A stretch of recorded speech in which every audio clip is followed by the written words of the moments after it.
आज यहां इसी सभा में प्रत्यंचा भी चढ़ेगी, शर संधान भी होगा और लक्ष्य भेद भी होगा।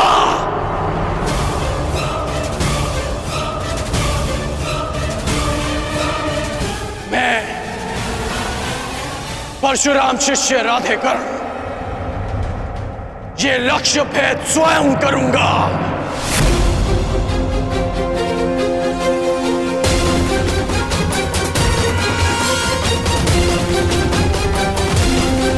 सखी,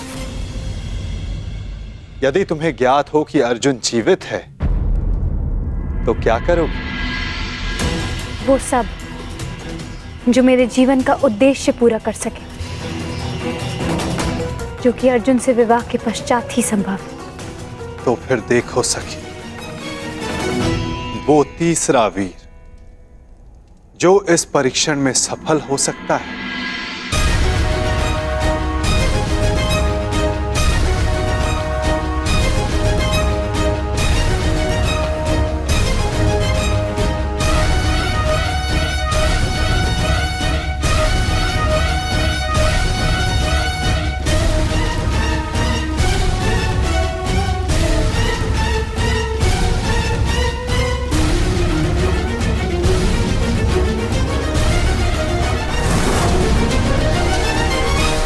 यदि कर्ण ने लक्ष्य संधान कर दिया सखी, तो तुम अपने जन्म का प्रयोजन सिद्ध नहीं कर पाओगे।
अद्भुत, अद्भुत कर्ण।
जो मैं कह रहा हूं उसका तात्पर्य समझ रही हो ना सखी?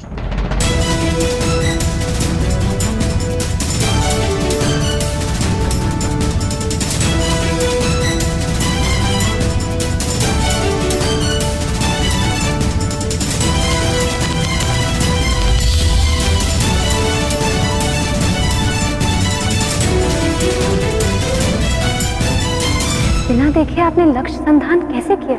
आपके नेत्रों में देखकर।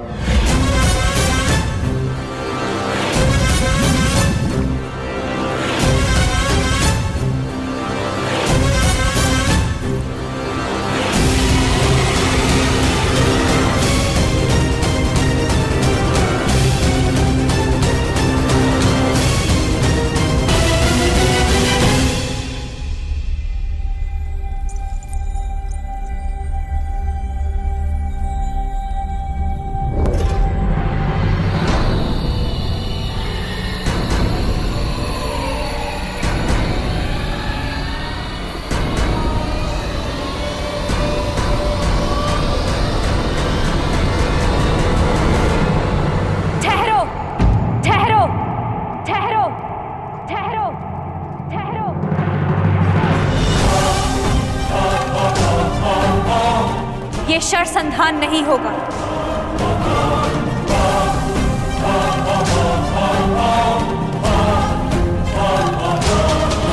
परंतु क्यों?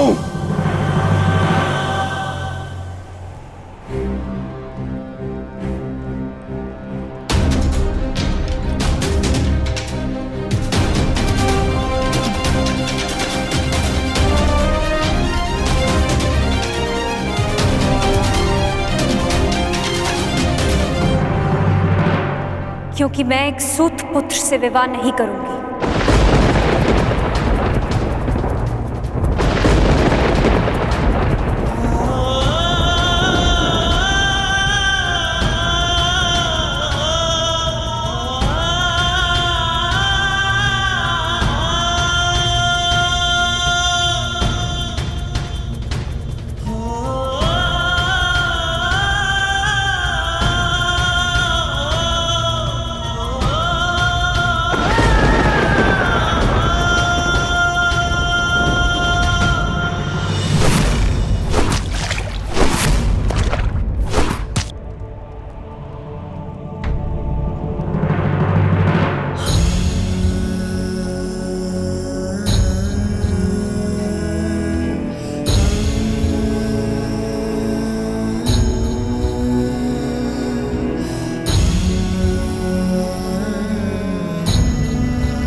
मनुष्य का जन्म महत्वपूर्ण नहीं, यदि कुछ महत्वपूर्ण है तो उसके कर्म।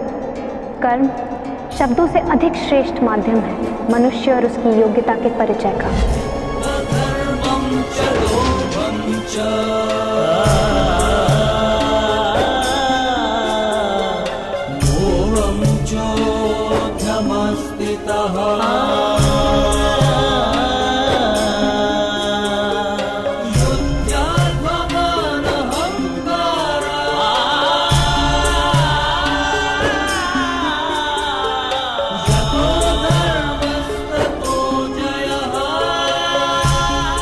बधाई हो याज्ञसेनी, आज आपने सिद्ध कर दिया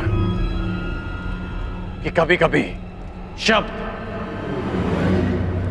कर्म से अधिक श्रेष्ठ माध्यम होते हैं।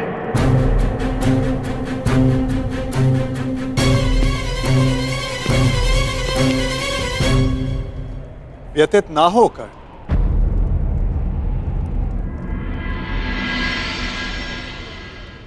ये निर्णय स्वयंवरा का है और इस सभा में उपस्थित सभी को इस निर्णय का सम्मान करना चाहिए।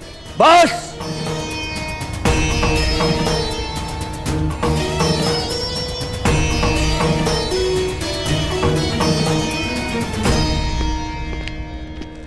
बस पांचाल नरेश, बस। ये कैसा खेल है? आप अपनी पुत्री का विवाह करवाना चाहते भी थे या नहीं?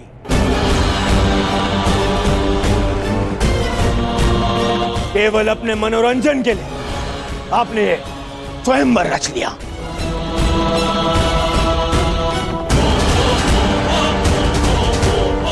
आपने आर्यव्रत के बड़े बड़े शूरवीरों को यहां आमंत्रित किया। किसी को ज्ञात भी नहीं था कि परीक्षण में होने क्या वाला है।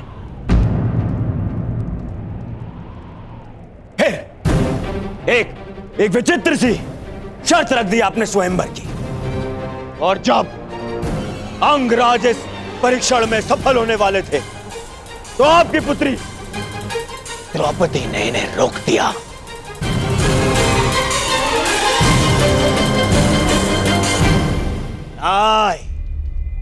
ये स्वयंवर नहीं है, छल है, छल। युवराज दुर्योधन, ये स्वयंवर पांचाली के विवाह के लिए रचा गया है हस्तिनापुर युवराज दुर्योधन।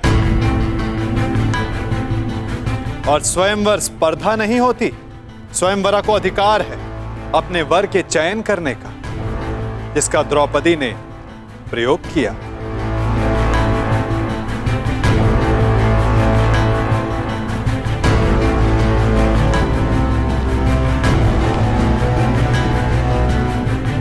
और रही बात छल की राजकुमार दुर्योधन, तो छल किसने किया, कहां किया, कब किया, उस विषय में कदाचित आप इस भरी सभा में बात नहीं करना चाहेंगे, है ना युवराज दुर्योधन?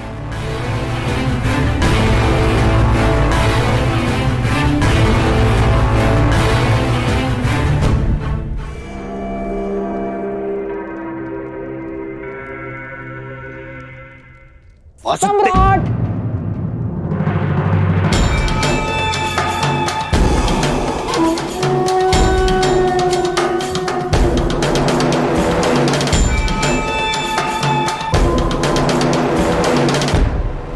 मैं यहां उपस्थित सभी राजवंशियों की ओर से कुमारी द्रौपदी के निर्णय का समर्थन करता हूं।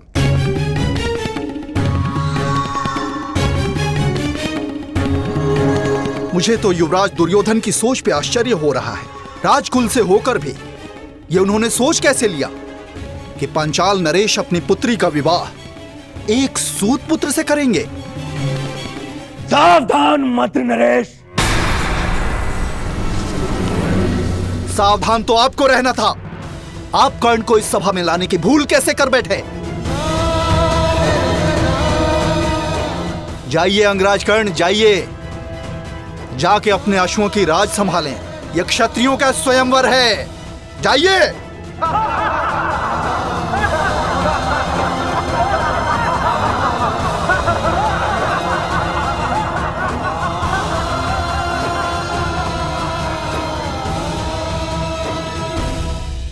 हाँ, हाँ, हाँ, मैं एक सूत पुत्र हूं।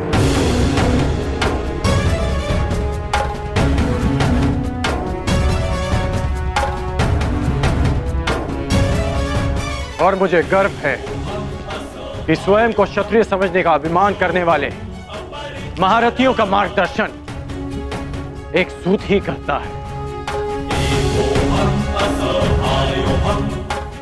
पथ निर्धारित करने वालों को यह नहीं भूलना चाहिए, जो खड्ग और गदा हाथ में लेकर वो वीर होने का दम भरते हैं, उसे कोई क्षत्रिय नहीं, एक लोहार बनाता है।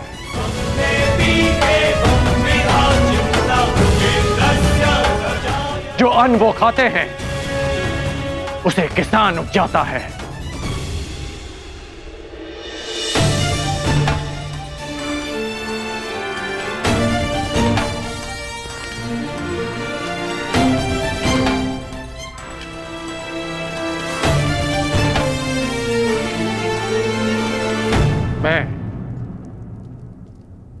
मेरा उपहास उड़ाने वालों से व्यथित नहीं हूं,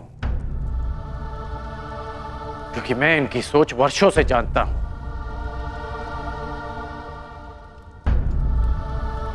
मैं आपसे निराश हूं, क्योंकि मुझे लगा कि आपकी सोच इनसे भिन्न है। इस अपमान को सहने की क्षमता स्वयं में लाने के लिए मुझे वर्षों लग गए, परंतु आश्चर्य इस बात का है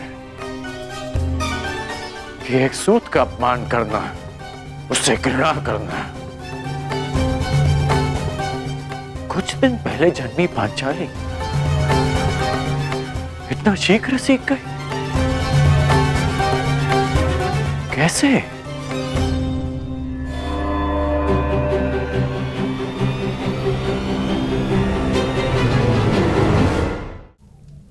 कुछ दिन पहले जन्मी पांचाली इतना शीघ्र सीख गई।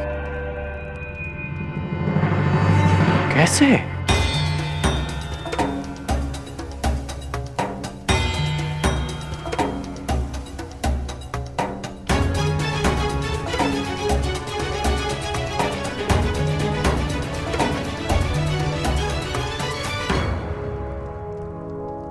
कुछ दिवस पूर्व किसी ने मुझसे कहा था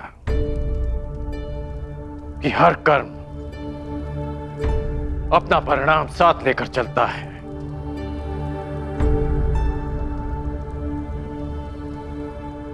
तो सुनिए याज्ञसेनी कि जो आज आपने मेरा अपमान किया, उस अपमान का परिणाम आपको अवश्य मिलेगा।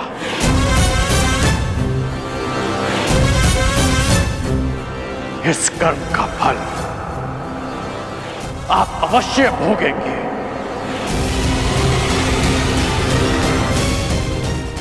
आपके शब्दों के गूंज का नाद जीवन भर आपको सुनाई देता रहेगा। स्मरण रहे।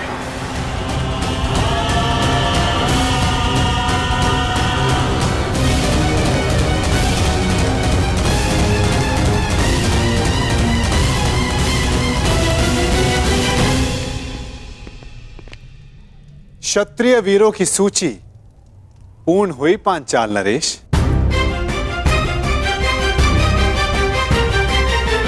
प्रतीत होता है कि अब और कोई नहीं जो इस परीक्षा में सफल हो सके। तो क्या स्वयंवर निरस्त कर दिया जाए पांचाल नरेश? नहीं केशव, यदि स्वयंवर निरस्त कर दिया गया तो पांचाल का बड़ा अपयश होगा। कोई उपाय सोचिए।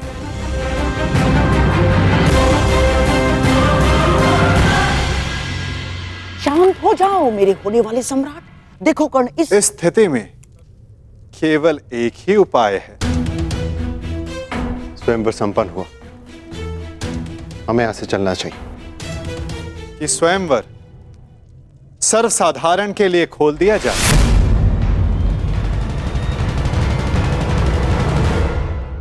किसी को भी लक्ष्य भेद करने का अधिकार और अवसर दिया जाए।